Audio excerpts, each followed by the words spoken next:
Far Cry 3 multiplayer first impressions. So I've been really enjoying Far Cry 3. The multiplayer is not quite as refined as the single player, but you know, the game is worth buying just for the single player. So whatever you get from the multiplayer, I'm just treating that as sort of an added on little bonus. And there's some really cool things in it, like you can revive your teammates, like I'm doing here, and you can also apparently Dragon Ball Z them. Dragon Ball! There you go. That little Bambi there has now got a power of over 9,000. And what Bambi wouldn't need that? In fact, he was one of the few who really did need it, because he spent nearly the whole game crouched. And I understand why. The control system is a little bit confusing. You can kind of set the same keys in the single player to those in the multiplayer, but then it doesn't quite work, because there's sort of a glitch and only one works and the other doesn't work, and is really quite confusing. So that is why, if you're wondering why there seem to be so many little crouching Bambis and people around. It didn't take them long to figure it out, but there are quite a few players, as I'm sure you'll see around, who do just spend half the round crouched. There's one up here. He's literally just spawned in. They have a small life expectancy, these crouching Bambi's hidden tigers, because that guy will be dead in like 20 seconds. I can almost guarantee it. There may be no enemies around, but something will kill him.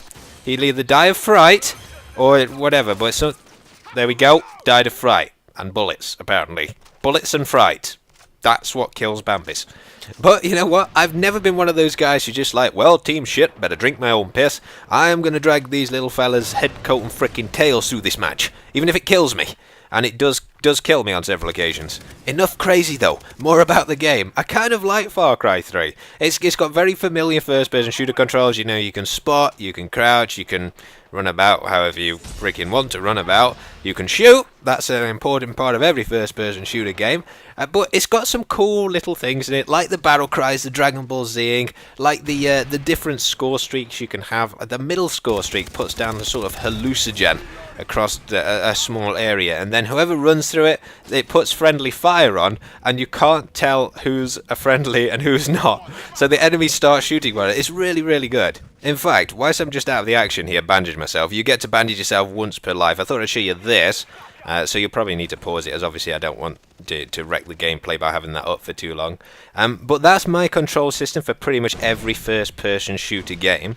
I get a lot of questions through personal messages asking me what I think the best control setup is, how you work out your sensitivity. Sensitivity I can't tell you, that's all based on sort of feel, but there is a palm grip and a claw grip style, so basically just look those up on Google, try both, and then you'll be able to figure out which is best for you.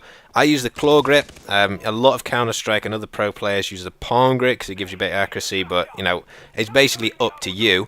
As for controls, I think the most important thing is trying to use the control and alt buttons whenever you possibly can, and putting stuff like grenade on your mouse, because what you really want is to be able to use the jump button, the WASD keys, if you use those keys, to move about in as many possible situations as you want. So, if you have grenade on your mouse, you can still jump and throw the grenade and press any sort of direction. It just gives you so much more control. So try it out if you're new to PC gaming. Some other cool things about Far Cry 3 though. This. I ran out of bullets here, and this did not last very long, but I freaking love the melee kills in this game. They're so much more satisfying than the ones in Battlefield 3. I think they should have just made those a little bit more brutal in that, rather than some sort of dance where you take off the dog tags, but they are properly brutal in this game. I think it's so cool when you get one. You probably noticed there, when I died, there was a massive E button on the screen asking me to bash it.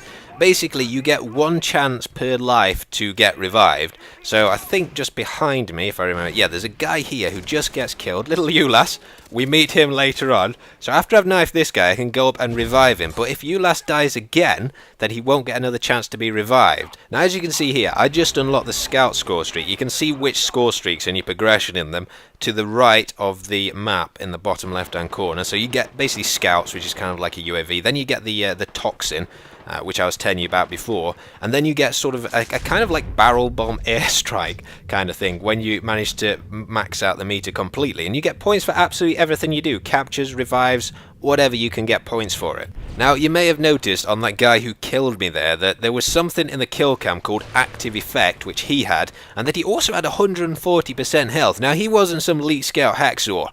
He was he had actually been battle cried or Dragon Ball Z boosted by one of his teammates, because you, depending on which one you choose, and you can see which one you've got above the grenade icon in the bottom right hand corner. So I've kind of got like a health boost one. You can also see the number of people who's affected by it down there as well. Gonna knife this guy. Oh, holy moly. See little Jackie Chan dive past me there. I don't think he even saw me though. I have no clue where he went. But as I was saying, battle cries, you can see I've got three person icons next to it now, which means I could boost all the health of all these guys, and that's kind of like, it kind of gives you just a bit of an advantage. And freaking Jackie Chan's after me again. Little Ulas is getting, I told you we'd meet Ulas again. I have no clue what happened to him, what Jackie did to him whilst I was around that corner, but from the way he's crouching, I think he got freaking violated just then. He's not even near anything, he's just scared in a corner. In fact, that actually makes me think, given he's crouched in the corner, I ought to get on to sort of gunplay and map design generally. Gunplay is actually quite satisfying. It seems like there's not much recoil, but it's kind of like a sort of persistent aim game. And there seems to be a sort of random spread as well. You can equip like a heavy barrel, which I think will probably do exactly the same as in Battlefield 3. You can put 2 attachments. I was very lucky that guy was healing then. He could have freaking nailed me. But you can put like 2 attachments on your gun, buff exactly what you want. I think I've got extended mags on here, and I've got this reticule sight as well. Just to end with a couple of small problems at the moment, but honestly, you should just buy Far Cry 3 for the single player anyway. So, you know, hopefully they'll fix these in the multiplayer at some point. But it does feel a little bit clumpy because, you know, I'm using a 690. I did try it with a 680, and sometimes I get massive frame drops in it with, you know, with both cars, the 680 and the 690, and that kind of just makes it feel a little bit clunky and sometimes a bit weird when you're playing it.